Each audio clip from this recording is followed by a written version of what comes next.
My roommate's girlfriend has been living here for 3 months rent-free, and now they're saying I'm the one who needs to leave. I've been living with Brock for over a year, splitting everything 50-50. It was fine until his girlfriend Sienna started staying over 3 months ago. She never left. She's here every single night now.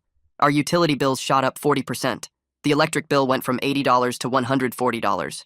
More cooking, longer showers, AC constantly running because Sienna works from home. But I'm still splitting everything 50-50 with Brock while essentially supporting 3 people. I feel like a guest in my own apartment. I've hinted before, but Brock brushes me off. I'm at my breaking point. I can barely afford rent as is. I finally decided to have a serious conversation. I pulled together our utility bills, highlighting the increases. I was going to talk to him. I waited until Sienna went to yoga class, and I sat Brock down at the kitchen table and laid everything out. Look, I need to talk about Sienna living here. She's been here every single day for 3 months. Our bills have gone up significantly, and I'm paying for a third person. Brock actually looked guilty. You're right. I didn't realize it was affecting you this much. That's not fair to you, man.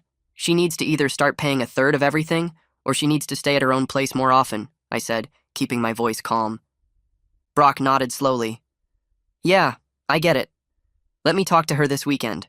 We'll figure something out. Maybe she can contribute, or maybe she needs to be at her place more. I appreciate you being cool about this. Over the next few days, I noticed Sienna wasn't around as much. She came by maybe 2 or 3 nights instead of every night. I felt this huge wave of relief washing over me. Like finally this nightmare was getting resolved. Brock even texted me midweek. Had a good conversation with Sienna. We're working on a solution. Thanks for being patient with us. Really appreciate it. He Venmo'd me his half of the utilities on time that month. He even added an extra $20 without me asking, like a peace offering. I stared at my phone thinking, thank God.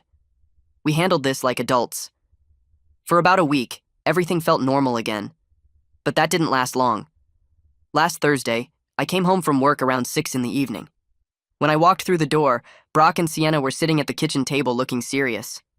But there was a third person with them. A man in a full business suit, briefcase open, documents spread across the table. I gulped before anyone even said a word. Brock's face was completely cold and expressionless. Not the friendly roommate I'd had that conversation with last week.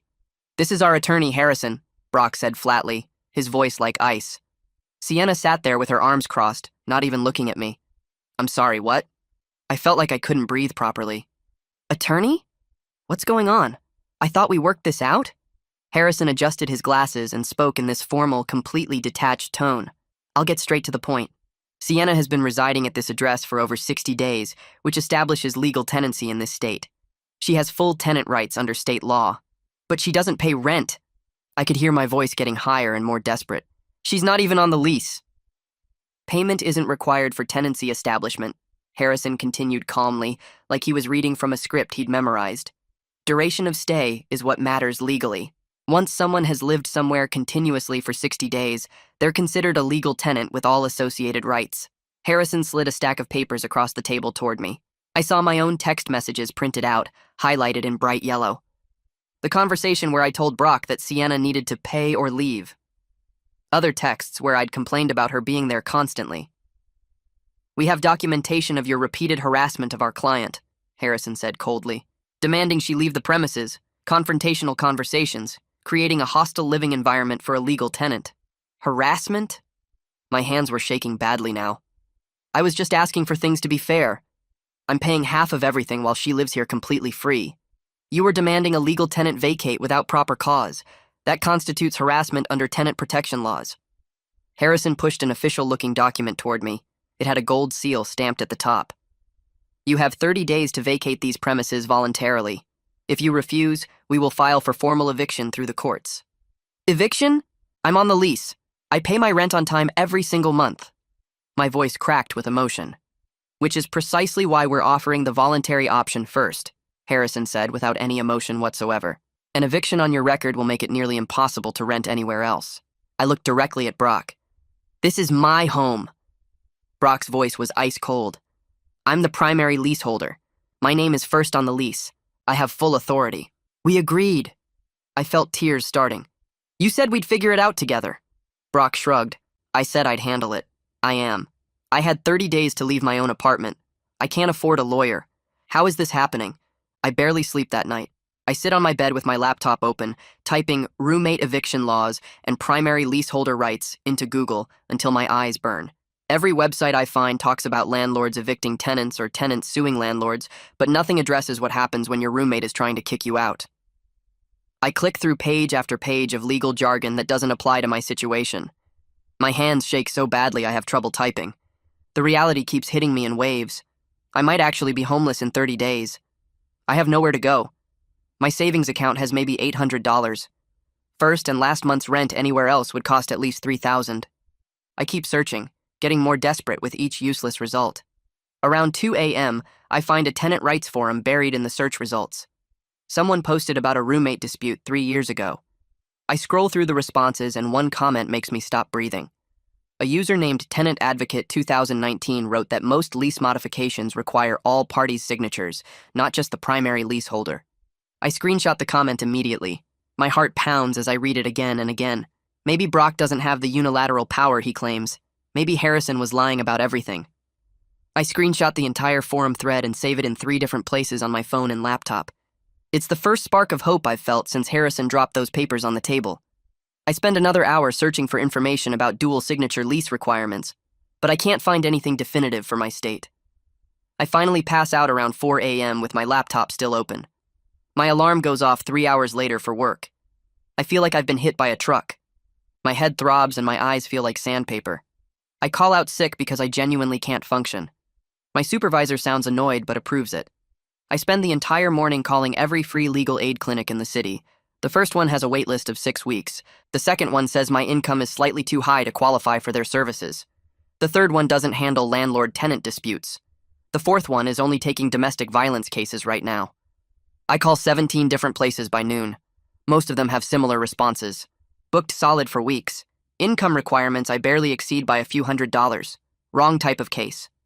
One paralegal at a clinic actually stays on the phone with me for a few extra minutes.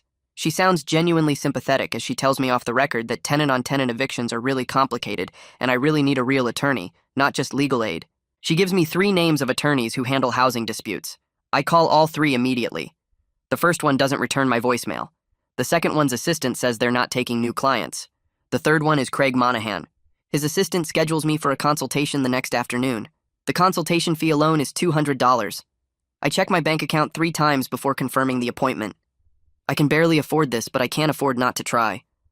I spend the rest of the day gathering every document I can find. My copy of the lease, every utility bill from the past 6 months, bank statements showing my rent payments, the papers Harrison gave me, screenshots of my text conversations with Brock. I put everything in a folder and can't stop checking to make sure it's all there. The next day, I take a long lunch break and drive to Craig's office downtown. It's in a nice building that makes me feel even more out of place. The waiting room has expensive-looking furniture and legal books lining the walls. Craig is probably in his 50s with gray hair and reading glasses. He shakes my hand and gestures for me to sit down. I hand him the folder, and he spreads everything across his desk. He reads through my lease first, then the utility bills, then Harrison's eviction notice.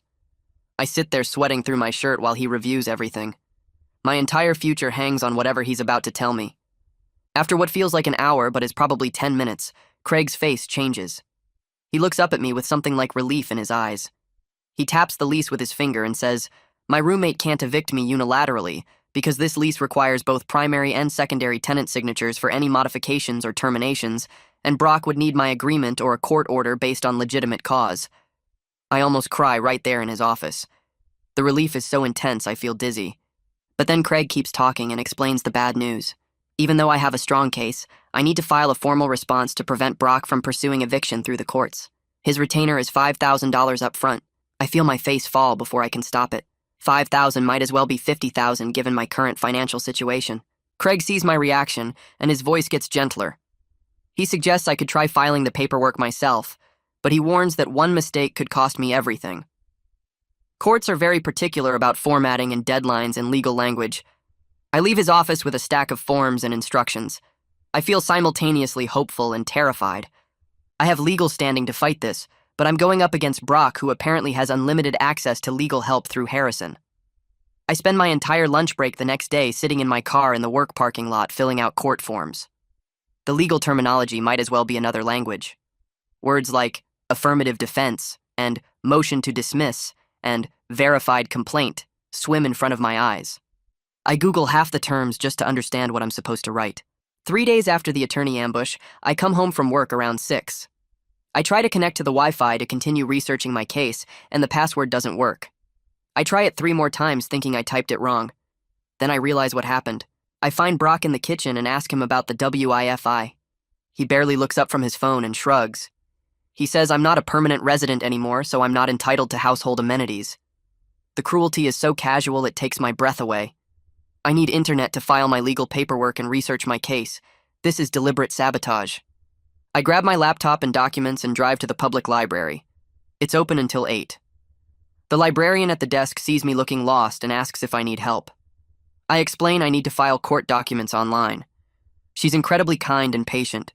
She helps me scan all my documents and shows me how to use the court's online portal. The website is confusing, but she walks me through each step. As I hit the submit button, I feel like I've at least done something instead of just waiting to be thrown out. My phone buzzes a few minutes later with an email from the court clerk. A hearing date will be set within 30 days. The next morning at work, my supervisor Melody calls me into her office. There's someone from HR sitting there already. My stomach drops before anyone even speaks. Melody's face is completely neutral as she tells me a complaint has been filed against me for stalking and harassing a former tenant of my apartment building. She says there's evidence of threatening messages and unwanted contact. I'm being terminated effective immediately for violating company conduct policies. I try to explain that I don't know what they're talking about, that there must be some mistake, but Melody holds up her hand to stop me. She slides a folder across the desk, and I see printed screenshots of text messages. My phone number is at the top of each one. The messages say things like, "You'll pay for this," and "I'm not letting this go," and "You think you can just take what's mine?" My hands start shaking as I read them because I never sent any of these. The HR person asks if I recognize my phone number and I say yes, but I didn't send these messages. Someone faked them somehow. Melody's face shows she doesn't believe me. She says the company takes harassment seriously and they can't risk keeping an employee who stalks and threatens people. I'm trying to think straight, but my brain feels fuzzy. I ask who even filed this complaint, and Melody says she can't share that information due to privacy concerns. The HR person starts talking about final paycheck and returning my building access card. Everything is moving too fast. Security shows up at the door within 5 minutes. A guard I've seen around for 2 years walks me back to my desk while people stare. I grab my coffee mug, a framed photo, some pens. Everything fits in one small cardboard box. My coworker Jake watches from across the room but doesn't say anything. The walk through the office feels like it takes forever. Everyone knows what's happening when security escorts someone out. I can feel their eyes following me to the elevator. The parking lot is nearly empty since it's only mid-morning. I sit in my car holding the box on my lap. My hands won't stop shaking. I stare at the office building for maybe 20 minutes just trying to process what happened. Then it clicks. Sienna. This has to be Sienna's work. She must have doctored those screenshots somehow, made it look like the messages came from my number. She reported me to my company as the stalking victim. They're not just trying to evict me anymore. They're destroying my entire life, my income, my job history, my professional reputation. I start the car, but I don't know where to go. I can't go back to the apartment. I drive to a coffee shop and sit in the parking lot trying to figure out my next move. I need Craig's retainer money more than ever now, but I just lost my income. My savings account has maybe $800. My credit card is already carrying a balance. That evening, I'm sitting in my car outside a different coffee shop because I can't face going home yet. I pull out my phone and call my parents. My dad, Ashton, answers on the 3rd ring. I try to explain everything. The eviction threat, the fake attorney Harrison, now losing my job over completely made-up stalking accusations. My voice keeps cracking as I talk. I tell him about the fabricated text messages and how Sienna must have created them to get me fired. I'm expecting my dad to be shocked or concerned or at least sympathetic. I'm barely holding it together while I explain the whole nightmare. There's a long pause after I finish talking. Then my dad sighs really heavy and says something that makes my stomach drop. He tells me they've been talking to Brock. I feel cold all over. My dad explains that Brock called them a few days ago. Brock presented himself as the reasonable one trying to handle a difficult roommate situation. He told my parents I've been harassing Sienna, refusing to accept that she lives at the apartment now, making everyone uncomfortable with my aggressive behavior. My dad says Brock seemed very concerned about the whole situation. I try to interrupt, but my dad keeps talking. He says Brock explained how he tried to work things out with me, but I kept escalating and making threats. My mom, Delphine, gets on the phone. Her voice has this disappointed tone that cuts right through me. She says they raised me better than to make a woman feel unsafe in her own home. She tells me I need to accept that living situations change and people move in together. I try to explain that Sienna doesn't pay any rent, that the whole eviction thing is a setup, that Harrison isn't even a real attorney. My mom cuts me off before I can finish. She says Brock showed them the messages I sent threatening him and Sienna. She tells me they're not going to support this kind of behavior. I realize with horror that Brock sent my parents the same fake screenshots that Sienna used to get me fired. My own family thinks I'm the bad guy here. They believe I'm some kind of unstable person harassing this poor couple. My dad gets back on the phone and tells me they won't be providing any financial help until I get my priorities straight and apologize to those kids. Those kids. He's calling Brock and Sienna kids like they're innocent victims. My mom says in the background that she's praying I'll come to my senses. The call ends, and I'm sitting alone in my car outside this coffee shop. My job is gone. My apartment is being stolen. Now my own parents have turned against me. Every support system I had is gone.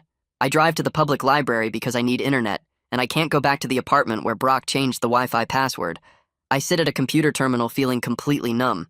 The next week becomes pure survival mode. I file for unemployment online, but the website says it takes weeks to process claims. The form asks why I left my last job, and I have to check the box for terminated. That probably means I'll get denied anyway since it wasn't a layoff. I go to the grocery store and buy the cheapest food I can find. Ramen noodles, peanut butter, bread. I use my credit card because my checking account is almost empty.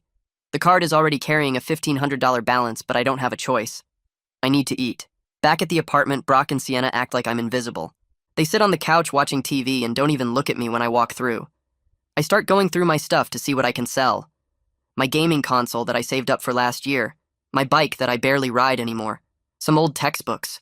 I list everything on Facebook Marketplace. A guy offers me $200 for the console and I take it even though I paid $400. I need cash right now. My former coworker Hank Gentry messages me on Facebook. He left the company last year to work somewhere else. He saw my posts selling stuff and asks if everything is okay. I break down and tell him the whole story over Messenger. The eviction threat, losing my job, my parents cutting me off, all of it. Hank doesn't question whether I'm telling the truth. He just asks what I need. He tells me about a temp agency he works with that places people in short-term jobs. They pay daily and don't ask many questions about recent employment gaps.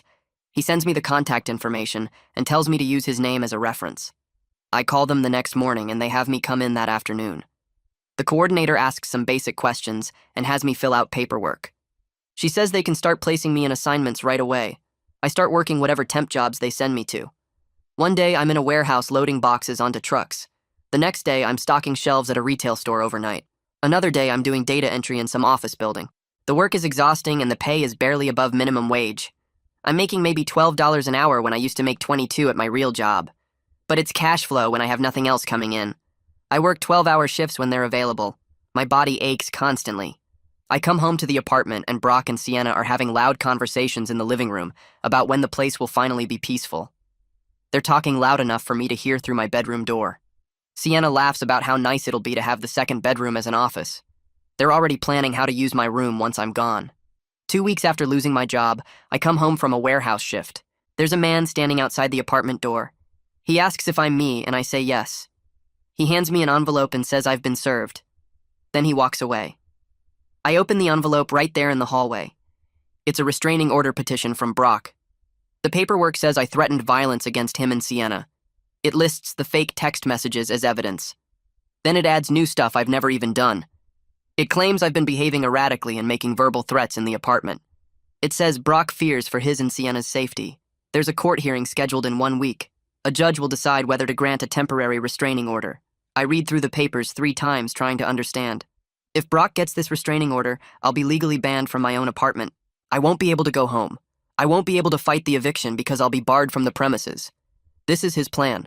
Create a legal crisis that forces me out before the eviction hearing where I might actually have a chance. I'm standing in the hallway holding these papers, and I can hear Brock and Sienna talking and laughing inside the apartment. My credit card debt is past $8,000 now. I'm working temp jobs that barely cover food. I have no family support and no real attorney. In 1 week, a judge might ban me from my own home. I stand there reading through the restraining order papers one more time, and something clicks in my brain about the timing. The eviction hearing is scheduled for 3 weeks from now. If Brock gets this restraining order approved next week, I won't be allowed within 500 feet of the apartment. I won't be able to gather my documents, meet with any lawyer, or even show up to contest the eviction. He's not just trying to scare me. He's trying to lock me out before I can fight back in court. I fold the papers and shove them in my pocket. My credit card statement shows $8,247 in debt now. The temp agency paid me $96 yesterday for an 8-hour warehouse shift. The math doesn't work anymore. I walk down to my car because I can't go back inside that apartment right now. I sit in the driver's seat and pull up Craig's office number on my phone. His secretary answers and I ask if I can come in tomorrow morning. She checks the schedule and says Craig has 15 minutes at 9 a.m. I take it. The next morning, I'm waiting outside Craig's office at 8:45. My hands won't stop shaking. When he calls me back, I sit across from his desk and lay out everything that's happened since our last meeting. I lost my job because of fake screenshots. My parents cut me off because they believe Brock's lies. Now there's a restraining order hearing in 6 days. Craig listens without interrupting. When I finish, I lean forward in my chair. I tell him I'll pay in installments, whatever amount per month he needs. I'll sign over part of my wages once I get stable work again. I'll do payment plans, anything. Craig closes the folder in front of him and shakes his head slowly. He explains that his malpractice insurance won't allow him to take cases without the full retainer up front. It's firm policy, not his personal choice. But then he leans back and gives me advice for free. He says to show up at the restraining order hearing with any evidence I can find that proves those text messages are fake. Phone records, anything that contradicts their timeline. He says judges take restraining orders seriously, but they also don't like being manipulated with false evidence. I thank him and leave. At least I have something to work with now. I spend the rest of that day calling my phone carrier. The first customer service person transfers me to technical support. Technical support transfers me to the legal department. The legal department tells me I need to submit a written request. I submit the written request through their website. 2 days later, I get an email saying they can provide a call and text log showing the numbers I contacted and the dates and times. But the actual message content requires a subpoena from a court or law enforcement.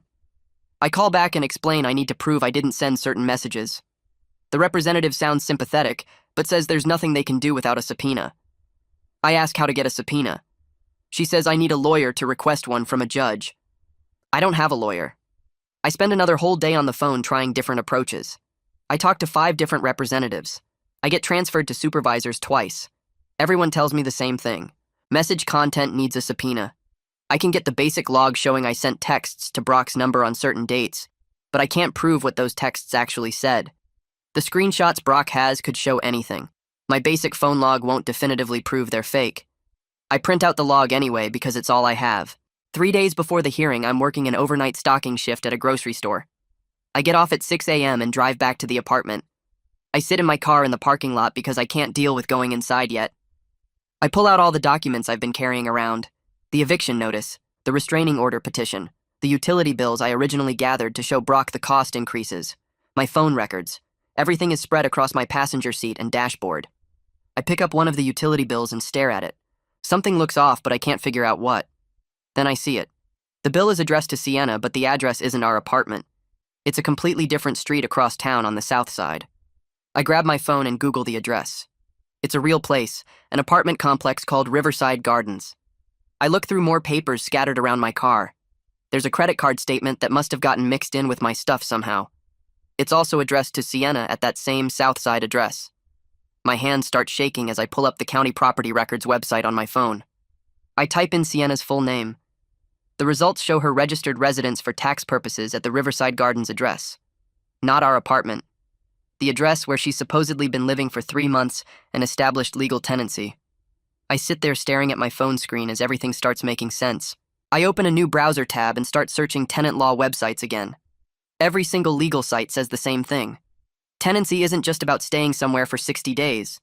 It's about establishing that place as your primary residence, your main home where you live and receive mail and pay bills. If someone maintains and pays rent at a different apartment the whole time, they never actually established tenancy at the second place. They're just a guest. Harrison's whole legal argument about Sienna being a legal tenant was based on a lie. She never lived at our apartment as her primary residence.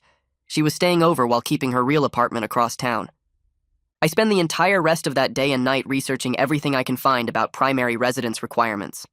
I'm still sitting in my car at noon reading legal websites on my phone. I drive to the library and use their computers to print out relevant state statutes about tenant rights and primary residence definitions. By 3 a.m., I have a folder full of documentation, and I finally understand what happened.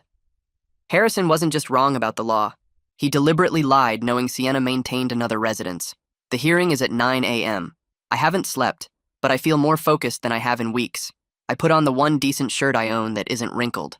I drive to the courthouse and go through security. The courtroom is small with maybe 20 seats. Brock is already there with a different man in a suit. Not Harrison this time.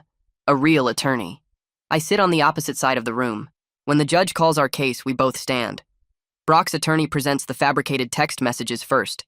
He shows the judge printed screenshots of me supposedly threatening Brock and Sienna. Then Brock takes the stand and testifies about my threatening behavior and how scared he and Sienna are. He's good at looking sincere. The judge listens and takes notes. When it's my turn, I walk up with my folder. My voice shakes at first, but I force myself to speak clearly. I present the utility bill addressed to Sienna at the different address, then the credit card statement, then the property records showing that address as her registered residence. The judge actually looks up from his notes with interest. He asks Brock's attorney to explain why Sienna has active accounts at a different address if she's been living at our apartment. The attorney wasn't expecting this. He shuffles through his papers and starts talking about how Sienna was transitioning between residences during that time period. I interrupt and point out that the dates on the utility bill show she was paying electricity and gas at the other address during the exact same months. Harrison claimed she established tenancy at our place. You can't establish tenancy somewhere while actively maintaining and paying for a completely different residence as your primary home. The judge looks at Brock's attorney and asks if he has documentation proving Sienna actually lived at our apartment as her primary residence during those 3 months. The attorney admits he doesn't have that documentation with him today. The judge doesn't dismiss the restraining order petition, but he doesn't grant it either.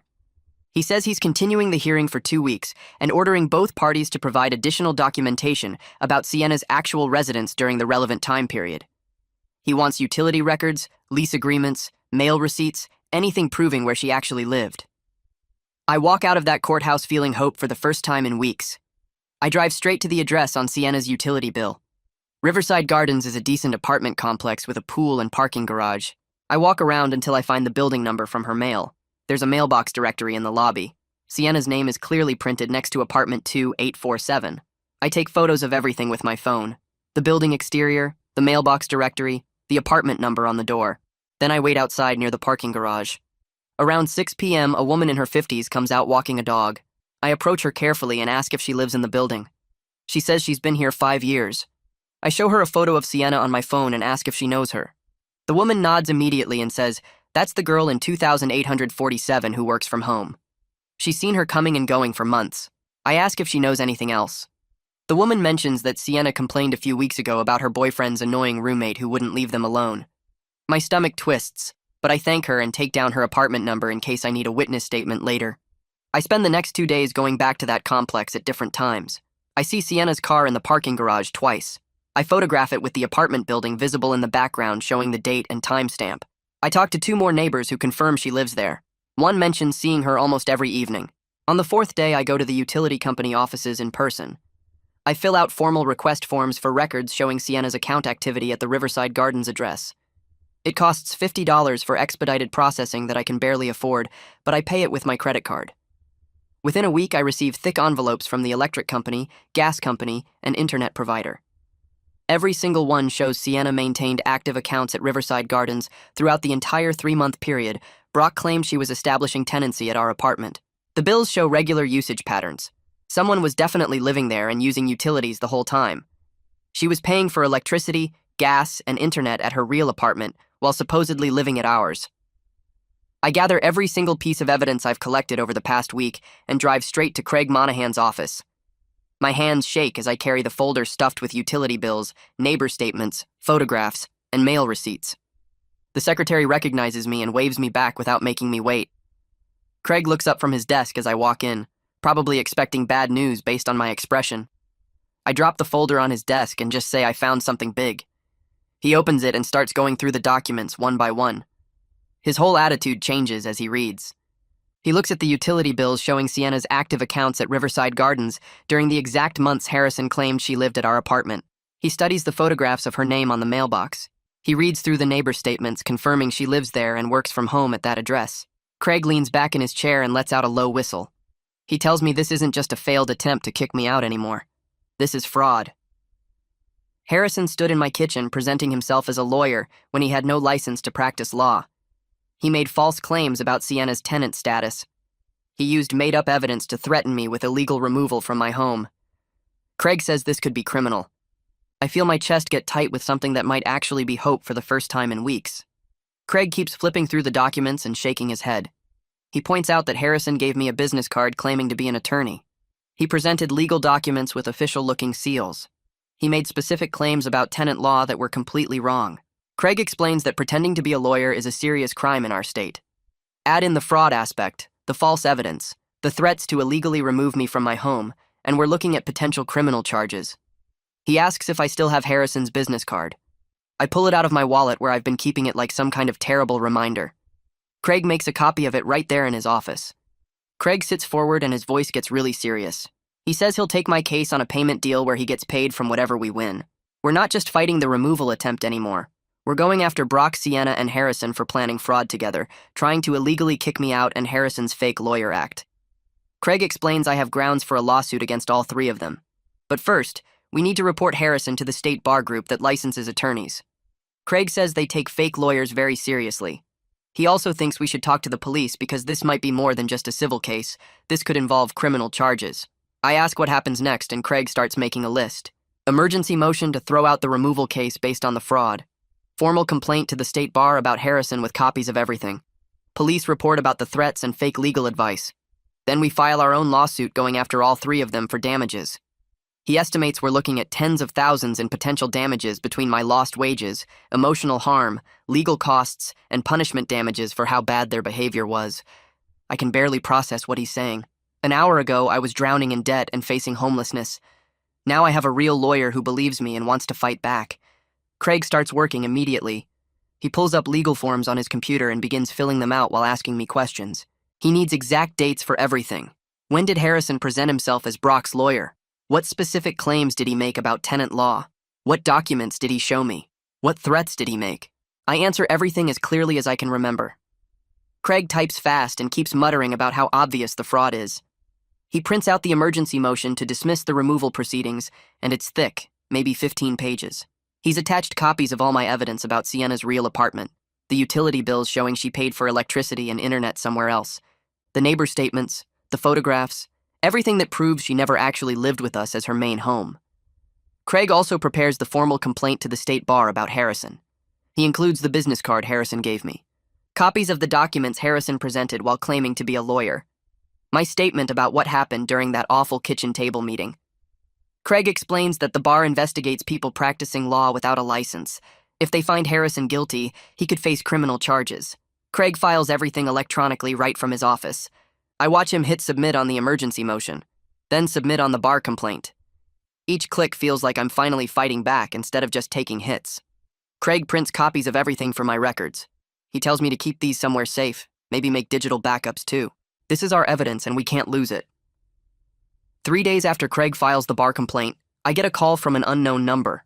A woman introduces herself as an investigator with the state bar. She says they received my complaint about Harrison and they want to talk to me. Apparently Harrison has been on their radar before for practicing law without a license. This isn't his first time doing this. My complaint, combined with the detailed evidence Craig provided, triggered an immediate investigation. The investigator asks if I can come to her office to give a statement. I take time off from my temp job and go meet her downtown. Her office is small and plain with filing cabinets everywhere. She has me sit down and starts asking very specific questions. Did Harrison explicitly say he was Brock's attorney? Did he present documents that looked official? Did he make specific claims about the law? Did he threaten me with legal action? I answer yes to everything and explain exactly what happened. She takes notes the whole time and records our conversation with my permission. The investigator tells me that pretending to be an attorney is a criminal crime, not just a rule break. She's gathering evidence to refer the case to the district attorney's office for possible criminal charges. She explains that what Harrison did, using fake legal power to threaten and scare someone about their housing, is taken very seriously. Housing is a protected area under state law. You can't use fraud and fake legal threats to force someone out of their home. She thanks me for coming forward and says the investigation will continue. She also mentions that if criminal charges get filed, I might need to testify. I say I'm absolutely willing to do that. 2 days after meeting with the bar investigator, my phone rings while I'm stocking shelves at a warehouse job. It's Brock. I almost don't answer, but something makes me pick up. His voice sounds completely different from the cold, mean tone he used during the lawyer setup. He's practically begging. He starts talking fast about how Harrison got the legal situation wrong and how Brock didn't know Sienna hadn't actually made our place her main home. He says Harrison told him that staying somewhere for 60 days automatically made you a legal tenant, and Brock just believed him. He keeps saying he wants to work something out and avoid this getting out of hand. His voice actually shakes when he talks. I don't say much, just let him keep talking. Brock says maybe we can figure out a deal where I stay, and Sienna stays at her place more often. He suggests maybe splitting utilities 3 ways like I originally asked. He sounds desperate in a way I've never heard before. He mentions that he heard about the bar complaint and the investigation. He says Harrison is his girlfriend's cousin, and Harrison promised he knew what he was doing. Brock tries to make it sound like he's a victim too, like Harrison tricked everyone. But I remember sitting at that kitchen table with Brock's ice-cold face while Harrison threatened me. Brock knew exactly what was happening. While Brock keeps talking and making excuses, I remember something Craig mentioned during our meeting. My state allows one-party permission for recording calls. That means I can record a phone conversation without telling the other person. I quickly open the voice recorder app on my phone and hit record. Brock is still rambling about how this whole thing got out of control and how he never meant for it to go this far. I start asking specific questions. I ask if Harrison is actually a licensed lawyer. Brock hesitates and then admits no. Harrison isn't actually licensed, but he knows a lot about tenant law from helping his friends before. I ask if Sienna kept her apartment at Riverside Gardens the whole time. Another pause. Brock says yes, she kept that place because her lease wasn't up yet, but she was planning to move in with us eventually. I ask if the removal threat was based on Harrison's understanding of the law. Brock says yes. Harrison told them that staying somewhere for 60 days creates tenant rights, and they could make me leave since he's the main person on the lease. Every answer Brock gives makes things worse for him. He's admitting that Harrison isn't a real lawyer. He's confirming Sienna kept her other apartment.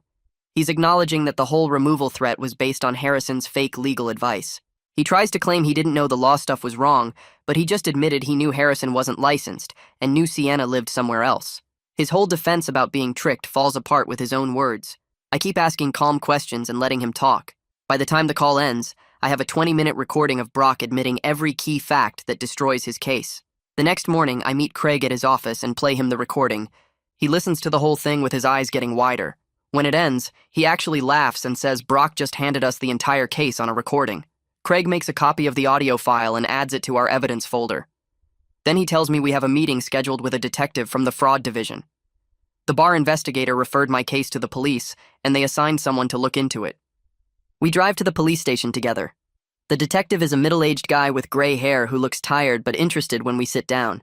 Craig does most of the talking at first, explaining the whole situation from the beginning. The fake lawyer setup, the threats to kick me out, the made-up evidence, the discovery that Sienna never actually lived with us. Then I play the recording of Brock's call. The detective listens carefully and takes notes. When it's done, he asks to keep a copy of the recording. Craig hands over a USB drive with the audio file plus all our other evidence, the utility bills from Sienna's real apartment, Harrison's business card, the documents Harrison gave me, the neighbor statements, everything. The detective explains that this type of fraud, using fake legal power to threaten and force someone about housing, is taken seriously by his department. Housing is a protected area under state law. You can't use lies and fake legal threats to make someone leave their home. He says he'll review everything and present it to the prosecutor's office. He can't promise what charges might get filed, but based on what he's seen, there's definitely enough for a criminal investigation. He asks if I'm willing to cooperate fully if this goes forward. I tell him absolutely yes. I want them held responsible for what they tried to do to me. The continued restraining order hearing happens the next week. I walk into the courthouse with Craig, and I feel completely different from the first time. Last time I was alone and scared with barely any evidence. This time I have a real lawyer, a folder full of proof and a recording that destroys Brock's whole story. Brock shows up with a different lawyer this time, not Harrison, obviously. His new lawyer is a woman in an expensive suit who looks unhappy to be there. The judge calls the case, and Brock's lawyer immediately stands up and asks to withdraw the request for a restraining order. But the judge doesn't let her. He says he wants answers about what's been going on with this case. He mentions that the court received notice about a bar investigation and a criminal investigation related to the original removal proceedings. He wants to know what's happening before he dismisses anything. Craig stands up and asks permission to present evidence. The judge nods. Craig walks through everything. He shows the utility bills proving Sienna lived at Riverside Gardens the whole time. He plays parts of the recording where Brock admits Harrison isn't a licensed lawyer and admits Sienna kept her other apartment. He presents the neighbor statements confirming Sienna's real address. He explains how Harrison presented himself as an attorney and made false legal claims to threaten me with illegal removal. The judge's face gets harder as Craig talks. Brock's lawyer tries to interrupt a few times, but the judge tells her to wait. When Craig finishes, the judge asks Brock's lawyer if she has anything to say. She starts talking about how her client was misled by bad legal advice, but the judge cuts her off. He says the recording makes it clear Brock knew Harrison wasn't licensed and knew Sienna lived elsewhere. The judge denies the restraining order request completely. Then he makes comments about wasting the court's time with fake claims and says he's referring the matter to the prosecutor's office as well. Brock looks pale as we leave the courtroom. His lawyer won't even look at him. Craig files our lawsuit the very next day. I sit in his office while he finalizes the paperwork. We're suing Brock, Sienna, and Harrison together for everything they did. The lawsuit lists it all out. Pain and suffering from the emotional harm they caused. Lost wages from my job firing based on their made-up text messages. The costs I paid fighting their fake removal attempt. Punishment damages for planning fraud together. The lawsuit is 30 pages long and it tells the whole story in detail. How Sienna moved in without paying anything. How I tried to handle it reasonably. How they responded by setting up the fake lawyer meeting. How Harrison presented himself as an attorney when he had no license. How they made false claims about tenant law. How they created fake text messages that got me fired. How they destroyed my relationship with my parents by sending them the made-up screenshots. How they filed a fake restraining order to force me out before I could defend myself. Craig explains that we're asking for $50,000 in total damages, but we might get more or less depending on what the jury decides. The important thing is getting everything on the record in a legal filing. We're not hiding anymore. We're going after them in public court documents that anyone can read. Craig files the lawsuit electronically and serves copies to Brock, Sienna, and Harrison through a professional process server. Now they all officially know they're being sued. Within a week, I get served with papers at my apartment. A process server hands me a thick envelope and has me sign for it. Inside is a settlement offer from Brock's lawyer. I read through it with my hands shaking a little. They want to settle the whole thing before it goes to discovery and depositions. Discovery is where both sides have to hand over all their evidence and answer questions under oath. Depositions are where lawyers question people while they're sworn in.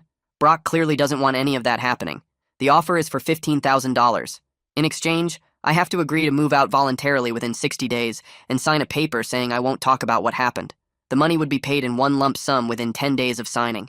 I call Craig immediately and read him the offer over the phone. He's quiet for a minute and then says we should meet to discuss it.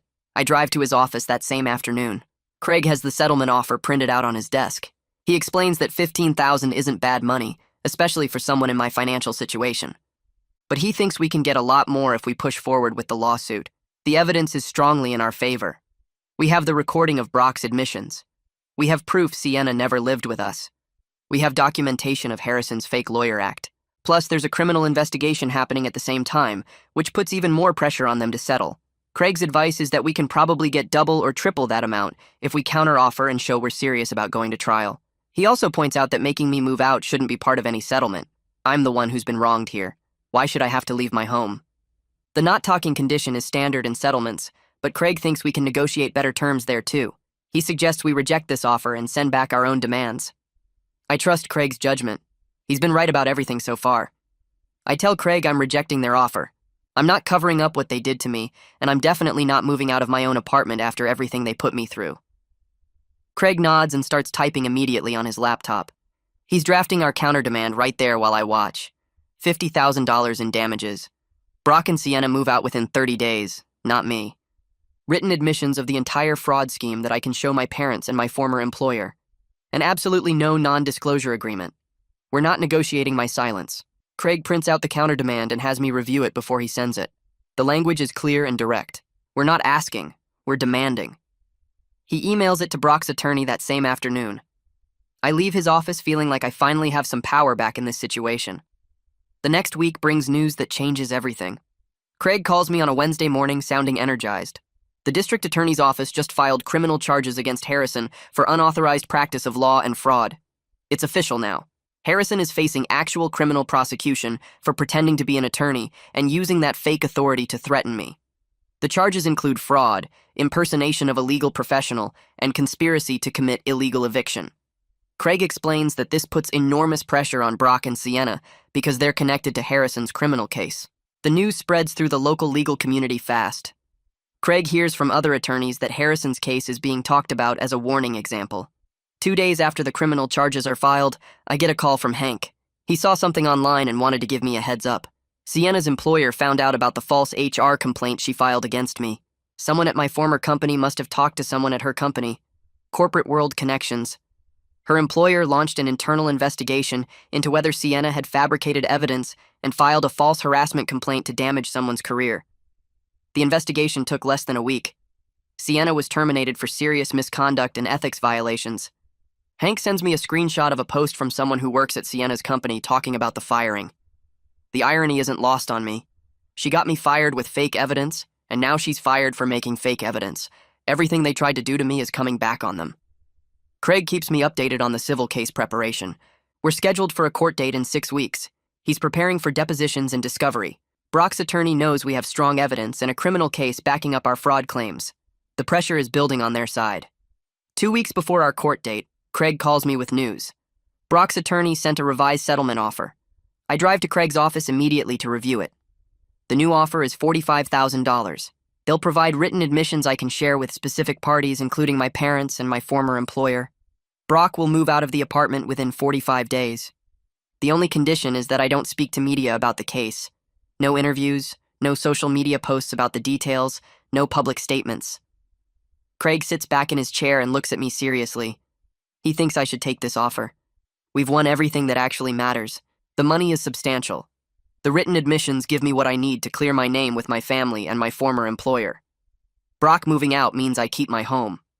The media restriction is standard and doesn't prevent me from telling people in my personal life what happened. If we go to trial, we might get more money, but we might get less. Trials are unpredictable. This offer gives me certainty and closure. I think about it for maybe 5 minutes. Then I tell Craig I'll accept it. He starts drafting the acceptance and settlement agreement that same afternoon. The settlement documents arrive a week later. I read through every single page with Craig. The written admissions are detailed and unambiguous. Harrison was not a licensed attorney and had no authority to make legal claims or threaten eviction. Sienna never established legal tenancy at my apartment because she maintained her primary residence elsewhere and never intended to make my apartment her permanent home. The text messages used to get me fired were fabricated and doctored to make me appear threatening. The entire eviction threat was based on fraudulent legal claims made by someone impersonating an attorney. Brock and Sienna knowingly participated in this scheme. Every single thing they did to me is admitted in writing and signed by their attorney. I take the documents to a notary public and get multiple copies notarized. I make 5 copies total and store them in different locations. 1 in my apartment, 1 in a safe deposit box at my bank, 1 with Craig, 1 digital scan in my email, and 1 physical copy I keep in my car. Nobody is ever taking these away from me. I write a long letter to my parents explaining everything that actually happened. I attach copies of the settlement documents and the written admissions. I mail it certified so I know they receive it. 2 days later, my phone rings. It's my dad. I can hear something different in his voice immediately. Guilt. He apologizes for not believing me.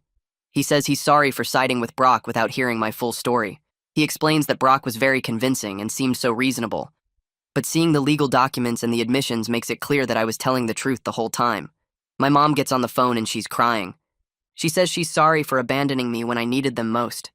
She keeps saying she should have known better, should have trusted me, should have asked more questions. I don't tell them it's okay because it's not okay. What they did hurt me badly, but I tell them I appreciate the apology and I'm willing to work on rebuilding trust. The relationship isn't magically fixed. It's going to take time. But at least now they know the truth. The next week, I call my former employer and request a meeting with Melody and HR. They're hesitant at first, but I mention that my attorney Craig will be sending them some documents they need to see. That gets their attention. The meeting is scheduled for the following Tuesday. I show up with Craig and copies of the settlement documents. We sit in a conference room with Melody and 2 people from HR. Craig does most of the talking. He presents the written admission that the stalking complaint was completely fabricated. He shows them the settlement documents proving that Sienna created false evidence to damage my employment. Then Craig hands them a letter threatening legal action if they don't correct my termination record. My firing was based on fraudulent evidence. If they don't fix my personnel file, we'll sue for wrongful termination. The HR representatives look uncomfortable. Melody won't make eye contact with me. They ask for a week to review everything with their legal department. 5 days later, I get a call from HR. My personnel file has been amended. Instead of showing I was terminated for cause, it now shows I resigned voluntarily. They're providing a neutral reference letter that confirms my dates of employment and says I'm eligible for rehire. It doesn't admit they were wrong, but it removes the black mark from my record. I don't want my job back anyway. I've already found better work through the temp agency connections Hank set me up with, but I needed my record cleared for future opportunities. 3 months after the attorney ambush that nearly destroyed my life, I'm still living in my apartment. Brock moved out 2 weeks ago. The place feels like mine again. I used the settlement money to pay down my credit card debt significantly. I'm back to having savings. My family relationship is slowly healing through weekly phone calls. My employment record is cleared. I learned that some people will exploit any weakness they can find. But I also learned that fighting back against fraud is possible even when you feel completely powerless. The apartment feels peaceful now. I'm sleeping through the night without panic attacks about becoming homeless. I won. More importantly, I survived.